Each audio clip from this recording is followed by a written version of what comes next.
एक खोजकर्ताओं की टीम गुफा में प्रवेश करती है। जब वे आगे बढ़ते हैं तो उन्हें एक विशाल खाई मिलती है। वे नीचे उतरना शुरू करते हैं और इस दौरान उनके आसपास तितली जैसी दिखने वाली एक उड़ने वाली जीव दिखाई देती है। आखिरकार वे बर्फीले प्लेटफॉर्म तक पहुंचते हैं जिसके बीच में एक और खाई होती है। वे उसमें भी नीचे उतरते हैं और एक अनजानी गुफा तक पहुंचते हैं जो अजीब जीवाश्मों से भरी हुई होती है। कुछ देर घूमने के बाद उन्हें एक एग्जिट मिलता है जो उन्हें उस पहाड़ के बिल्कुल विपरीत दिशा वाले पहाड़ तक ले जाता है जहाँ से वे अंदर आए थे। वहाँ प्रोफेसर यांग हुबाई को बताते हैं कि कथाओं के अनुसार इसी इलाके में किसी प्राचीन राज्य का द्वार मौजूद है जो एक गुप्त सरकार का हिस्सा था। दूसरे सैनिक उन्हें एक बेहद महत्वपूर्ण खोज के बारे में बताते हैं। उन्हें बर्फ पर एक बहुत बड़ा पंजे का निशान मिलता है। जब हान और बाकी टीम पहाड़ के प्रवेश द्वार पर एक दरवाजा लगाने में व्यस्त होते हैं तब प्रोफेसर यांग और उनके आदमी उन पंजों के निशानों का पीछा करना शुरू करते हैं ताकि उस जीव को ढूंढ सके जिसने उन्हें छोड़ा है। वो जीव वास्तव में पास ही होता है, लेकिन सबसे पहले उन्हें वही छोटे उड़ने वाले जीव दिखाई देते हैं जिन्हें उन्होंने गुफा में देखा था। अब ध्यान से देखने पर पता चलता है कि वे तितली जैसे नहीं बल्कि अजीब दिखने वाले चमगादड़ हैं। जब वे एक सैनिक की बाह पर बैठते हैं तो कुछ नहीं होता, लेकिन एक सैनिक उन्हें अपने नंगे हाथों से पकड़ लेता है और ये बहुत बड़ी गलती साबित होती है। वो अचानक नीली आग में जलने लगता है और कुछ ही सेकंड में उसकी सिर्फ हड्डियां बचती है। जल्द ही वे चमगादड़ों से घिर जाते हैं और सैनिक उन्हें डराने के लिए गोली चलाना शुरू कर देते हैं, लेकिन फिर भी कई लोग आग में जलकर मर जाते हैं। गोलियों की आवाज उस विशाल जीव को डरा देती है और वो भागने लगता है, लेकिन उसके भारी शरीर के अचानक मुड़ने से बर्फ गिरने लगती है। पूरा दल पहाड़ से नीचे भागने लगता है जबकि बर्फ कई सैनिकों को निगल जाती है, लेकिन एक जगह आकर वे रुक जाते हैं क्योंकि उनके सामने एक गहरी खाई होती है। उनके पास कूदने के अलावा कोई रास्ता नहीं बचता। कूदने से पहले प्रोफेसर यांग बाई और अपनी बेटी को एक रस्सी से बांध देते हैं। दोनों नीचे गिरते हैं और उनकी रस्सी बर्फ के एक टुकड़े में फंस जाती है। कुछ देर तक झूलने के बाद घर्षण से रस्सी टूट जाती है और दोनों नीचे गिर जाते हैं। वे किसी तरह से बच जाते हैं। अब केवल 4 लोग बचे होते हैं। वे जितना संभव हो सके सामान इकट्ठा करते हैं और आगे बढ़ते हैं। जल्द ही उन्हें एक विशाल गुफा मिलती है जिसके अंदर एक ऊंचा टावर होता है और उसके चारों ओर इमारतों के खंडहर होते हैं। प्रोफेसर यांग इसे कुनलुन का पवित्र महल कहते हैं। कहा जाता है कि इस टावर की 9 मंजिलें हैं जिनमें दानवीय जीवों को कैद किया गया है। यही वो चीज है जिसकी प्रोफेसर यांग इतने समय से तलाश कर रहे थे। वो सम्मान में घुटनों के बल बैठ जाते हैं और एक वेदी जैसी जगह पर रखी मोमबत्ती जलाते हैं। तुरंत एक लंबी और डरावनी लौ उठती है जिससे चमगादड़ों का झुंड प्रकट हो जाता है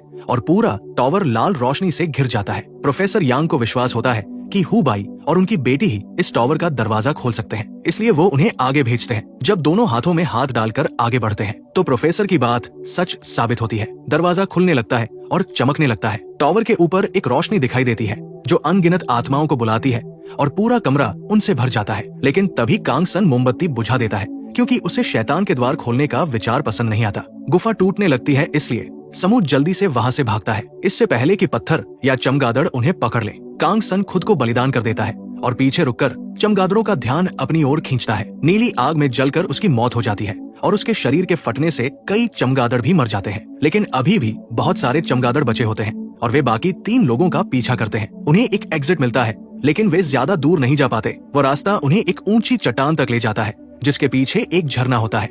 चमगादड़ उन तक पहुंच जाते हैं और जब हुबाई मशाल से उन्हें भगाने की कोशिश करता है तब वे उसके कंधे को काट लेते हैं। यांग पिंग उसे धक्का देकर नीचे पानी में गिरा देती है ताकि आग बुझ जाए और फिर वो और उसके पिता भी कूद जाते हैं। लेकिन तभी एक और विशाल डायनासोर जैसे दिखने वाला जीव अचानक प्रकट होता है। वो यांग पिंग को अपने मुंह में पकड़ लेता है और उसे दूर लेकर चला जाता है। हुबाई किसी तरह पानी से बाहर निकलता है और बेस कैंप पर वापस लौट आता है।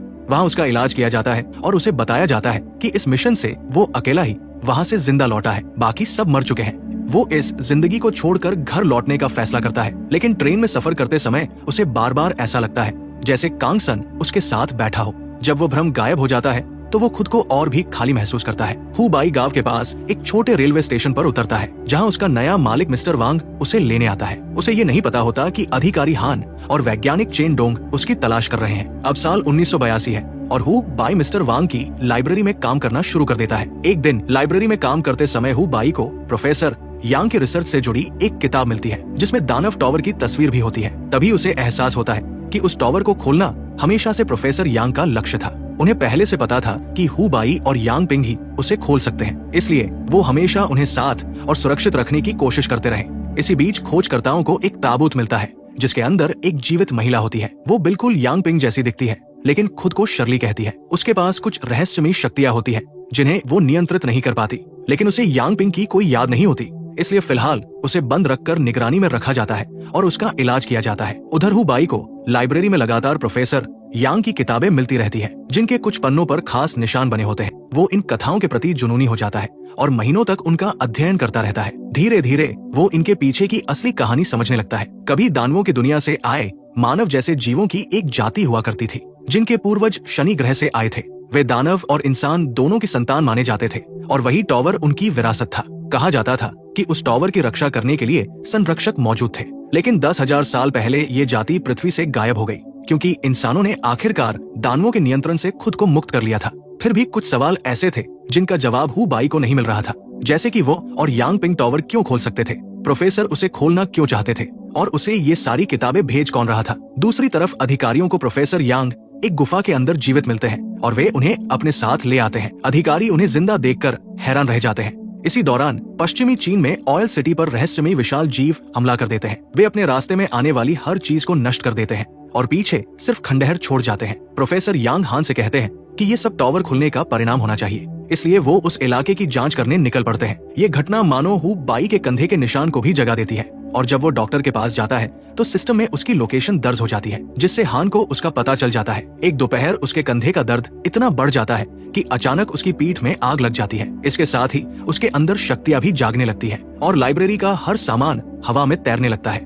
तभी मिस्टर वांग वहां पहुंचते हैं। वे इस घटना को बिल्कुल सामान्य तरीके से लेते हैं और समझाते हैं कि चमगादड़ों के हमले के कारण हु बाई का खून एक दानवीय शक्ति से संक्रमित हो चुका है। ये शक्ति उसे ताकत तो देती है, लेकिन उसे नरक की ओर भी खींच सकती है। हु बाई समझ नहीं पाता कि मिस्टर वांग को ये सब कैसे पता है। तभी मिस्टर वांग अपनी शक्तियों का उपयोग करके लाइब्रेरी को एक पुराने मकबरे में बदल देते हैं और बताते हैं कि वेसु लिन राष्ट्र के राजकुमार यी के रक्षक हैं। वहाँ अन्य रक्षक आत्माएं भी मौजूद होती हैं, ठीक वैसे ही जैसे टॉवर में थी, जिनमें कांग संग की आत्मा भी शामिल होती है। मिस्टर वांग बताते हैं कि राजकुमार यी हु बाई के पूर्वज थे। उन्हीं ने उस तकनीकी रूप से उन्नत दानव जाति के खिलाफ मानवता का नेतृत्व किया था, जिसने पृथ्वी पर कब्जा कर लिया था। राजकुमार यी ने अपने शरीर का उपयोग करके टॉवर को सील किया था। इसके बाद ज्यादातर दानव पृथ्वी छोड़कर चले गए, लेकिन कुछ ने इंसानों का रूप धारण कर लिया और यहाँ तक कि इंसानों से विवाह भी कर लिया। वे हु बाई को इसलिए चाहते हैं क्योंकि वो उसी वंश का है और केवल वही टॉवर को फिर से खोल सकता है और दानवों को आजाद कर सकता है। दूसरी तरफ अधिकारी ये जानकर गुस्से में आ जाते हैं कि उनकी टीम फिर से प्रोफेसर यांग को खो चुकी है, लेकिन तभी एक खबर उनका मूड बदल देती है। शर्ली होश में आ चुकी होती है और दावा करती है कि उसकी याददाश्त वापस आ गई है। अब वो हु बाई के साथ मिलकर अपने पिता को ढूंढना चाहती है। हान लाइब्रेरी में जाकर बाई को भर्ती करने की कोशिश करते हैं, लेकिन पिछली यात्रा में इतनी मौतें देखने के बाद वो फिर से इस काम में लौटने से इनकार कर देता है। हालांकि जब उसे शर्ली के बारे में पता चलता है तो वो तुरंत अपना फैसला बदल देता है, क्योंकि वह यांग पिंग को बहुत याद करता है। मिस्टर वांग को लगता है कि उसका जाना खतरनाक है, क्योंकि दानव उसे पकड़कर टॉवर दोबारा खुलवाना चाहते हैं। लेकिन हु बाई ये समझना चाहता है कि यांग पिंग आखिर वापस कैसे जिंदा हुई और अब जानवरों की आत्माएं राजकुमार के मकबरे पर भी हमला कर रही है। इसलिए इस समस्या को उसकी जड़ से खत्म करना जरूरी हो चुका है। हु बाई वांग काइशुआन के साथ लाइब्रेरी छोड़ देता है, जो उसकी मदद करना चाहता है। वे उत्तरी चीन की यात्रा करते हैं, जहां उसकी मुलाकात शर्ली से होती है। उसे देखकर वो अपने आंसू नहीं रोक पाता। फिर वे लोग आगे की यात्रा पर निकल जाते हैं। टीम ऊँटों की मदद से रेगिस्तान पार करना शुरू करती है। कुछ दिनों तक सब शांत रहता है, लेकिन अचानक वे एक भयंकर रेत के तूफान में फंस जाते हैं। वे जितनी तेजी से हो सके वहां से निकलने की कोशिश करते हैं। कुछ दूर बाद तूफान उनका पीछा करना बंद कर देता है, पर उन्हें ये पता नहीं होता कि रेत का तूफान उनका पीछा इसलिए बंद कर देता है क्योंकि वे एक अदृश्य शक्तिढाल को पार कर चुके होते हैं, जो तूफान को बाहर ही रोक देती है। इसी तरह वे ऑयल सिटी के खंडहरों में प्रवेश कर जाते हैं। जब वे एक सुरक्षित जगह पर उतरते हैं, तब उन्हें पता चलता है कि भागने के दौरान उन्होंने कुछ लोगों को खो दिया है। उधर दूसरा समूह अभी भी रेगिस्तान के बीच फंसा होता है। वे दूर दिखाई दे रहे एक कुएं की ओर बढ़ने की कोशिश कर रहे होते हैं कि तभी उन पर एक दानवीय जीव हमला कर देता है। दानव एक सैनिक को मार देता है, जबकि बाकी लोग कुएं तक पहुंच जाते हैं, लेकिन वहां उन्हें एक दूसरा दानव मिल जाता है। वो दानव लगभग सभी लोगों को मार देता है। केवल वांग काइशुआन और उसका एक दोस्त बच पाते हैं। उन्हें वहां एक साइकिल मिलती है और वे उसी से ऑयल सिटी पहुंचने की कोशिश करते हैं। उधर दूसरी टीम शहर में घूम रही होती है और उन्हें हर तरफ सिर्फ खंडहर और लाशें ही दिखाई देती है। दानवों के बारे में सुनकर हु बाई वहां से निकल जाना चाहता है, ताकि पहाड़ों वाली पिछली घटना की तरह फिर से नरसंहार न हो। तभी दानव उन तक पहुंच जाते हैं और पूरी टीम को लड़ाई के लिए तैयार होना पड़ता है। वे हथियार उठाकर पहले दानव पर गोलियां चलाते हैं। उन्हें लगता है कि उन्होंने उसे मार दिया है, इसलिए वे दूसरे दानव के पीछे भागते हैं। जब बाकी टीम दानवों से लड़ रही होती है, तभी शर्ली भागकर एक छोड़े हुए स्कूल में चली जाती है। हु बाई उसका पीछा करता है। अंदर उसे छत से लटकी हुई कई लाशें दिखाई देती है और जमीन में एक गड्ढा मिलता है। वो उसमें उतर जाता है, जो उसे राजकुमार के मकबरे तक ले जाती है। वहाँ एक दानव पहले से मौजूद होता है। वो हु बाई को जोर से धक्का देता है और उसे घायल कर देता है, लेकिन इससे पहले कि वो उसे और नुकसान पहुंचा सके, शर्ली वहां आ जाती है और अपनी शक्तियों से उस दानव को शांत कर देती है। दानव तुरंत वहां से चला जाता है। इसके बाद शर्ली अपनी शक्तियों का उपयोग करके बेहोश पड़े हु बाई के शरीर को हवा में उठाती है और उसे ताबूत के अंदर रख देती है। फिर वो ताबूत बंद करके वहां से चली जाती है। उधर शहर में और भी दानव पहुंच चुके होते हैं। टीम इमारतों की ऊपरी मंजिलों में छिपकर दूर से चांदी की गोलियां और रॉकेट लॉन्चर चलाने लगती है। वे कुछ दानवों को मारने में सफल हो जाते हैं, लेकिन ज्यादातर दानव हमलों से बच जाते हैं और इमारतों पर चढ़कर उन तक पहुंचने लगते हैं। वे खुद को एक पुतले की तरह दिखाकर पकड़े जाने से बच जाती है। फिर वो भागकर एक बस में छिप जाती है, जहां वांग काइशुआन भी मौजूद होता है। दोनों अपनी जान बचाने की कोशिश करते हैं। इसी बीच बाई ताबूत के अंदर जागता है और बाहर निकलने के लिए संघर्ष करने लगता है, लेकिन तभी उसे एहसास होता है कि कुछ जादुई हो रहा है। उसके शरीर के घाव अविश्वसनीय तेजी से भरने लगते हैं। तभी उसके सामने मिस्टर वांग की आत्मा प्रकट होती है। वे उसे बताते हैं कि ये ताबूत राजकुमार को दोबारा जीवित करने में मदद करेगा। अचानक हु बाई खुद को अंधेरे में गिरता हुआ पाता है और अगले ही पल वो टॉवर के सामने खड़ा होता है। वहाँ उसे आखिरकार पता चलता है कि यांग पिंग के साथ क्या हुआ था। जिस विशाल जीव ने उसे पकड़ा था, वो उसे वापस गुफा में ले गया था और उस पवित्र आग में डाल दिया था। उस आग ने उसके शरीर को बदल दिया और उसे दानव रानी की आत्मा के लिए उपयुक्त बना दिया। अब शर्ली दानवों को नियंत्रित कर रही होती है और पूरे शहर में उन्हें छोड़ रही होती है। जब वो जीव वहाँ से चला जाता है, तब हु बाई टॉवर के पास जाकर रानी की आत्मा से बात करता है। उसे पता चलता है कि यांग पिंग भी उसी वंश की संतान थी, इसलिए वो भी टॉवर का दरवाजा खोल सकती थी। दानव रानी अपना शरीर छोड़ने से इनकार कर देती है और कहती है कि अगर उसे मारा गया तो यांग पिंग भी मर जाएगी।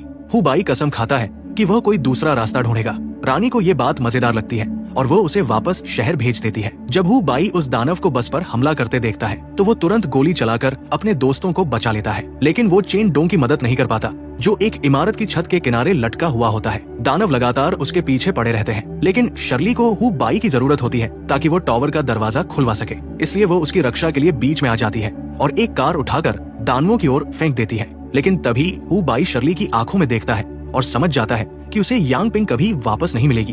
वो शर्ली पर लगातार 3 गोलियां चला देता है। जैसे ही गोलियां लगती है, सारे दानव धूल में बदलने लगते हैं और टॉवर टूटने लगता है। शर्ली ये स्वीकार करती है कि हु बाई ही अकेला इंसान है जो उसे मार सकता है। बेहोश होने से पहले वो उसे चूमती है और फिर वापस यांग पिंग के रूप में बदल जाती है। हु बाई उसकी मौत पर रोने लगता है, लेकिन तभी यांग पिंग अचानक बोलती है और कहती है कि वो उसे एक बार फिर देखकर बहुत खुश है। हु बाई तुरंत उसका शरीर उठाता है और उसे राजकुमार के ताबूत तक ले जाता है, इस उम्मीद में कि शायद वह उसे बचा सके। वो उसके साथ ताबूत के अंदर लेट जाता है और जैसे ही वो अपना माथा उसके माथे से छूता है, उसे उसकी यादों का एक दृश्य दिखाई देने लगता है। यांग पिंग के पास बचपन से ही शक्तियां थी, जिनमें मरे हुए जीवों को दोबारा जीवित करने की क्षमता भी शामिल थी, लेकिन उसकी माँ ने उसे हमेशा इन शक्तियों का इस्तेमाल करने से मना किया था।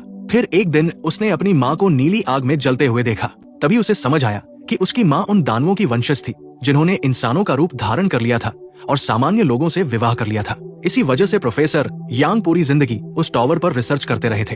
उन्हें उम्मीद थी कि एक दिन वो अपनी बेटी को उस किस्मत से बचा पाएंगे जो उसका इंतजार कर रही थी। उसे ये भी पता चलता है कि गुफा में गिरने के बाद वे लोग केवल इसलिए बच पाए थे क्योंकि यांग पिंग ने अपनी शक्तियों का इस्तेमाल करके उन सभी को दोबारा जीवित कर दिया था। यादों का संबंध खत्म होने से पहले यांग पिंग हु बाई से कहती है कि वो उससे प्यार करती है। फिर वो उससे अपने पिता की तलाश कभी न छोड़ने की विनती करती है। हु बाई उसकी इस आखिरी इच्छा का सम्मान करता है। इसके बाद वो अपनी टीम के साथ ऊंटों पर रेगिस्तान छोड़ देता है और प्रोफेसर यांग की तलाश जारी रखने निकल पड़ता है। दूर कहीं एक विशाल दानवीय जीव उन्हें जाते हुए देख रहा होता है। यहीं पर chronicles of the ghostly tribe की कहानी खत्म हो जाती है। दोस्तों, अगर आपको वीडियो पसंद आया हो तो इसे लाइक जरूर करें और ऐसे ही कंटेंट और कहानियां के लिए सब्सक्राइब करना मत भूलें। आपका एक लाइक और सब्सक्राइब हमें और भी शानदार वीडियो बनाने का हौसला देता है।